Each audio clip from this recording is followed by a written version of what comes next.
being willing to do anything at any time is really sort of the bottom line. I mean, and I ask myself this question and, multiple times a week.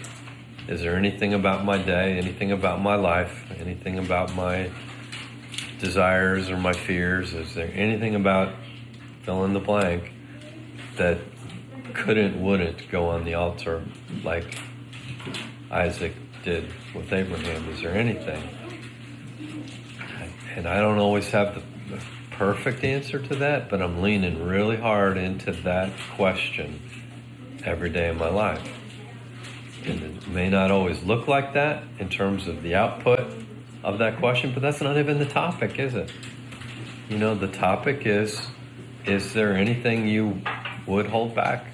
Anything you could hold back? Where are we in this story of the father of our faith, Abraham, having the faith of Abraham?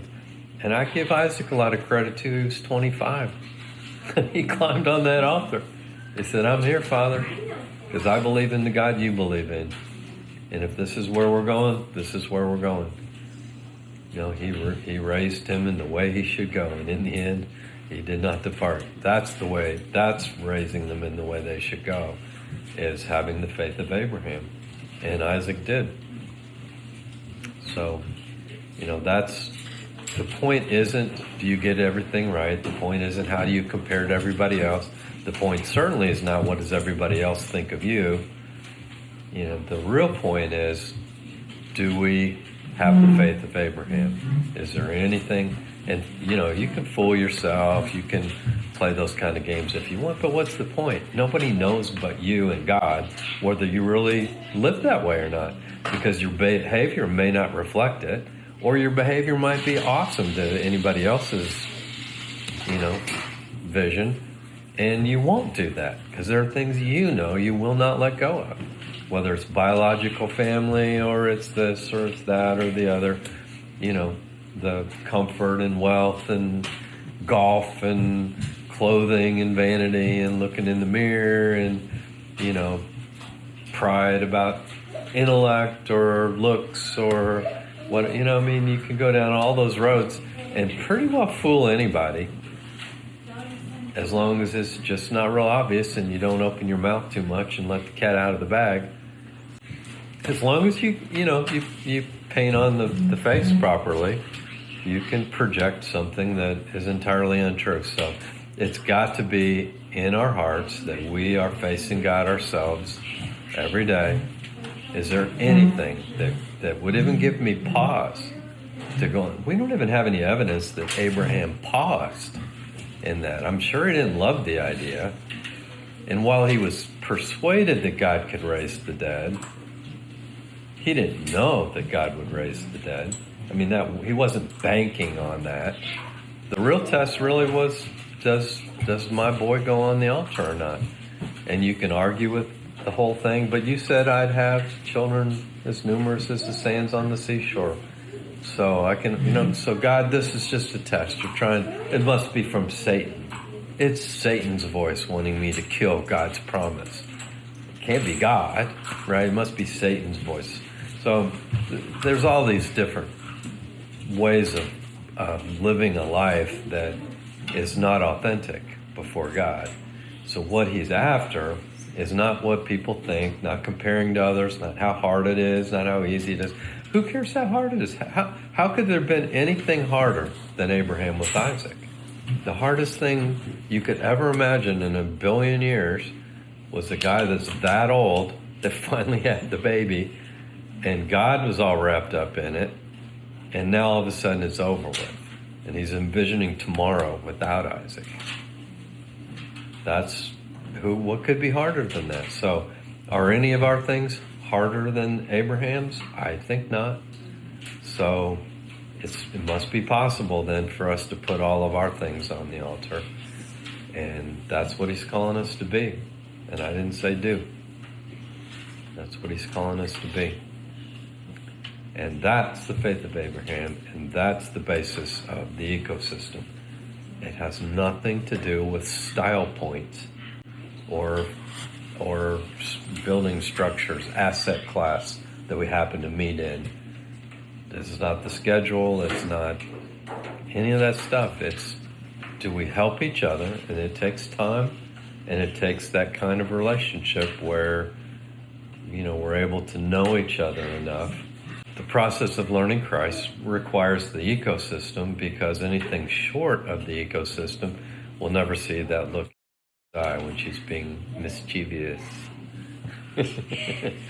you have to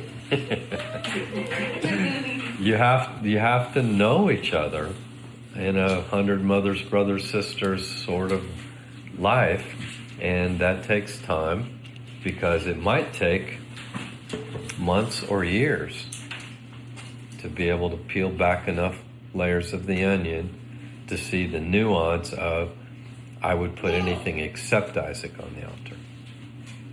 You can't legislate that on a Sunday morning or a Wednesday night or a small group so therefore I'm stuck, because there are 52 things I won't put on that altar, and nobody knows it but me. In fact, I'm not even going to think about it. La la la la la la la. I'm going to blind myself to it. So I go on maybe with saving faith, but my work is burn up. Wood, hay, and stubble, burn up in the fire, escaping through the flames. Why does whole generations have to escape through the flames smelling like smoke? The ecosystem and the system do not yield the same product, because the layers of my onion skin are so numerous. My layers of the onion skin are more than the sands on the seashore. And if you can't help me get through them, I'm not going to get through them on my own. That's the ecosystem. The goal of this is that we would all come to the unity of the faith, the full measure of the Son of God, no longer being tossed to and fro. If that's really the goal of God for any generation, then it's only going to happen through an ecosystem, never, ever, ever through a system, because there's too many layers on my own. I can't peel off my own onion skin. I can't see it. And you'll never be able to peel it off on Sunday morning. There aren't enough sermons in the world to get through more than 1 or 2 or 3 of those, even if I'm sincere. But there's 100 more, because I don't know what I won't put on that altar with Isaac. I don't know by myself. I can't. I'm blind to my own stupidity, my own selfishness, my own excuses. So self-inflicted blindness is the human condition, which is why created a little lower than the angels, ultimately judging angels, there's a supernatural process between those two things that only happens in the ecosystem. Not a magic wand, abracadabra, but the life of Christ being lived together, admonishing one another, called alongside one another daily, so that none are hardened and deceived by sin. It's the DNA, it's the family, it's the commitment, the life. He died for us because we love the life, the DNA, the model of I'll do anything for God. I just don't know what needs to be on that altar, but I'm not holding anything back. I want to have the faith of Abraham where I will hold nothing back. I just don't know what you want on that altar. But as soon as I do, and I know it's you, I will not make excuses. All the way up to my beloved son Isaac. If everybody has that attitude, we'll act like children and butcher it growing up, but eventually He'll grow us into the full measure of the stature of Christ, from one degree of glory to another.